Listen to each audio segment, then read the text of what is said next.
जय माता दी। भक्तों, आज हम सुनेंगे फाल्गुन मास शुक्ल पक्ष आमल की एकादशी व्रत कथा। युधिष्ठिर ने भगवान श्री कृष्ण से कहा, श्री कृष्ण, मुझे फाल्गुन मास के शुक्ल पक्ष की एकादशी का नाम और महात्म्य बताने की कृपा कीजिए। भगवान श्री कृष्ण बोले, महाभाग धर्मनंदन, फाल्गुन मास के शुक्ल पक्ष की एकादशी का नाम आमल की है। इसका पवित्र व्रत विष्णु लोक की प्राप्ति कराने वाला है।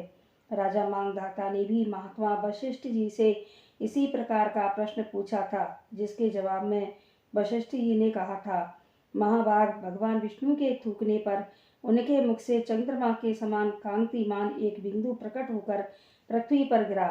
उसी से आंवले का महान वृक्ष उत्पन्न हुआ, जो सभी वृक्षों का आदिभूत कहलाता है।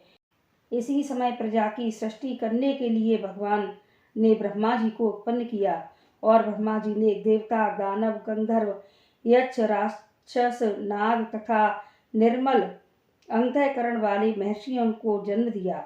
उनमें से देवता और ऋषि उस स्थान पर आए जहाँ विष्णु प्रिय आमल का वृक्ष था। महाभाग, उसे देखकर देवताओं को बड़ा विस्मय हुआ, क्योंकि उस वृक्ष के बारे में वे नहीं जानते थे। उन्हें इस प्रकार विस्मित देखकर आकाशवाणी हुई, महर्षियों, यह सर्वश्रेष्ठ आमल का वृक्ष है, जो विष्णु को प्रिय है। इसके स्मरण मात्र से गोदान का फल मिलता है। स्पर्श करने से इससे दुगना और फल भक्षण करने से तिगुना पुण्य प्राप्त होता है। यह सब पापों को हरने वाला वैष्णव वृक्ष है। इसके मूल में विष्णु, उसके ऊपर ब्रह्मा, स्कंध में परमेश्वर भगवान रुद्र, शाखाओं में मुनि, टहनियों में देवता, पत्तों में वसु, फूलों में मरुदगण तथा फलों में समस्त प्रजापति वास करते हैं। आमलक सर्वदेवमय है, अतः विष्णु भक्त पुरुषों के लिए यह परम पूज्य है। इसलिए सदा प्रयत्न पूर्वक आमल का सेवन करना चाहिए। ऋषि बोले, आप कौन हैं? देवता हैं या कोई और? हमें ठीक ठीक बताइए। पुनः आकाशवाणी हुई, जो संपूर्ण भूतों के कर्ता और समस्त भुवनों के सृष्टा हैं, जिन्हें विद्वान पुरुष भी कठिनता से देख पाते हैं, मैं वही सनातन विष्णु हूँ। देवाधिदेव भगवान विष्णु का यह कथन सुनकर वे ऋषिगण भगवान की स्तुति करने लगे। इससे भगवान श्री हरि संतुष्ट हुए और बोले, महर्षियों, तुम्हें कौन सा अभिष्ट वरदान दूं? ऋषि बोले, भगवान, यदि आप संतुष्ट हैं तो हम लोगों के हित के लिए कोई ऐसा व्रत बतलाइए जो स्वर्ग और मोक्ष फल प्रदान करने वाला हो। श्री विष्णु जी बोले, महर्षियों, फाल्गुन मास के शुक्ल पक्ष में यदि पुष्य नक्षत्र से युक्त एकादशी हो तो वह महान पुण्य देने वाली और बड़े बड़े पातकों का नाश करने वाली होती है। इस दिन आंवले के वृक्ष के पास जाकर वहां रात्रि में जागरण करना चाहिए। इससे मनुष्य सब पापों से छूट जाता है और सहस्त्र गोदान का फल प्राप्त करता है। विप्रगण, यह व्रत सभी व्रतों में श्रेष्ठ है, जिसे मैंने तुम लोगों को बताया है।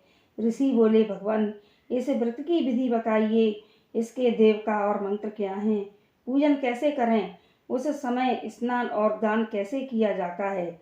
भगवान विष्णु ने कहा, द्विजवरो, इस एकादशी को व्रती प्रातःकाल दंत धावन करके यह संकल्प करे कि हे पुंडरीकाक्ष, हे अच्युत, मैं एकादशी को निराहार रहकर दूसरे दिन भोजन करूंगा। आप मुझे शरण में रखें। ऐसा नियम लेने के बाद पतित, चोर, पाखंडी, दुराचारी, गुरु पत्नीगामी तथा मर्यादा भंग करने वाले मनुष्यों से वह वार्तालाप ना करे। अपने मन को वश में रखते हुए नदी में, पोखरे में, कुएं पर अथवा घर में ही स्नान करे। स्नान के पहले शरीर में मिट्टी लगाई। वसुंधरे, तुम्हारे ऊपर अश्व और रथ चला करते हैं तथा वामन अवतार के समय भगवान विष्णु ने भी तुम्हें अपने पैरों से नापा था। मृत के मैंने करोड़ों जन्मों में जो पाप किए हैं, मेरे उन पापों को हर लो। जल की अधिष्ठात्री देवी माता, तुम संपूर्ण भूतों के लिए जीवन हो। वही जीवन जो स्वे, गज और उद्भिज जाति के जीवों का भी रक्षक है।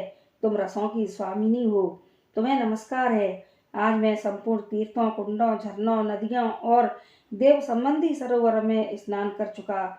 मेरा यह स्नान उक्त सभी स्नानों का फल देने वाला हो। विद्वान पुरुष को चाहिए कि वह परशुराम जी की सोने की प्रतिमा बनवाए। प्रतिमा अपनी शक्ति और धन के अनुसार 1 या आधे माह से स्वर्ण की होनी चाहिए। स्नान के पश्चात घर आकर पूजा और हवन करे। इसके बाद सब प्रकार की सामग्री लेकर आंवले के वृक्ष के पास जाए। वहां वृक्ष के चारों ओर जमीन झाड़ बहार लीप पोत कर शुद्ध करे। शुद्ध की हुई भूमि में मंत्र पाठ पूर्वक जल से भरे हुए नवीन कलश की स्थापना करे। कलश में पंचरत्न और दिव्य गंध आदि छोड़ दे। श्वेत चंदन से उसका लेपन करे। उसके कंठ में फूल की माला पहनाए। 100 प्रकार के धूप की सुगंध फैलाए। जलते हुए दीपकों की श्रेणी सजाकर रखे। तात्पर्य है कि सब ओर से सुंदर और मनोहर दृश्य उपस्थित करे। पूजा के लिए नवीन चाका जूता और वस्त्र भी मंगाकर रखे। कलश के ऊपर एक पात्र रखकर उसे श्रेष्ठ कीलों से भर दे। फिर उसके ऊपर परशुराम जी की मूर्ति स्वर्ण की स्थापित करे। विशोकाय नमः कहकर उनके चरणों की, विश्वरूपणे नमः से दोनों घुटनों की, उग्राय नमः से जांघों की, दामोदराय नमः से कटी भाग की, पद्मनाभाय नमः से उदर की, श्री बक्सधारणे नमः से वक्षस्थल की, चक्र नमः से बाईं बाह की, गदने नमः से दाहिनी बाह की, वैकुंठाय नमः से कंठ की, यज्ञमुखाय नमः से मुख की, विशोक निधिये नमः से नासिका की, वासुदेवाय नमः से नेत्रों की, वामनाय नमः से ललाट की, सर्वात्मने नमः से संपूर्ण अंगों तथा मस्तक की पूजा करे। ये ही पूजा के मंत्र हैं। तदंतर भक्ति युक्त चित्त से शुद्ध फल के द्वारा देवादिदेव परशुराम जी का अर्घ प्रदान करे। अर्घ का मंत्र इस प्रकार है। देव देवेश्वर जमदग्नि नंदन श्री विष्णु स्वरूप परशुराम जी, आपको नमस्कार है, नमस्कार है। आंवले के फल के साथ दिया हुआ मेरा यह अर्घ ग्रहण कीजिए। तदंतर भक्ति युक्त चित्त से जागरण करे। नृत्य संगीत वाद्य धार्मिक उपाख्यान तथा श्री विष्णु संबंधी कथा वार्ता आदि के द्वारा वह रात्रि व्यतीत करे। उसके बाद भगवान विष्णु के नाम ले लेकर आमल की वृक्ष की परिक्रमा कर 108 या 28 बार करे। फिर सवेरा होने पर श्री हरि की आरती करे। ब्राह्मण की पूजा करके वहां की सब सामग्री उसे निवेदित करे। परशुराम जी का कलश, 2 वस्त्र, जूता आदि सभी वस्तुएं दान कर दे और यह भावना करे कि परशुराम जी के स्वरूप में भगवान विष्णु मुझ पर प्रसन्न हो। तत्पश्चात अमल का स्पर्श करके उसकी प्रदक्षिणा करे और स्नान के बाद विधि पूर्वक ब्राह्मणों को भोजन कराई। तदंतर कुटुंबियों के साथ बैठकर स्वयं भी भोजन करी। संपूर्ण तीर्थों के सेवन से जो पुण्य प्राप्त होता है तथा सब प्रकार के दान देने से जो फल मिलता है वह सब उपरिक्त विधि के पालन से सुलभ हो जाता है। समस्त यज्ञों की अपेक्षा भी अधिक यज्ञ फल मिलता है। इसमें तनिक भी संदेह नहीं है। यह व्रत सब व्रतों में उत्तम है। वशिष्ठ जी कहते हैं, महाराज, इतना कहकर देव देवेश्वर भगवान विष्णु वहीं अंतर्धान हो गई। तत्पश्चात उन समस्त महर्षियों ने उक्त व्रत का पूर्ण रूप से पालन किया। नृपश्रेष्ठ, इसी प्रकार तुम्हें भी इस व्रत का अनुष्ठान करना चाहिए। भगवान श्री कृष्ण कहते, दुष्टर, यह दुर्धर्ष व्रत मनुष्यों को सब पापों से मुक्त करने वाला है।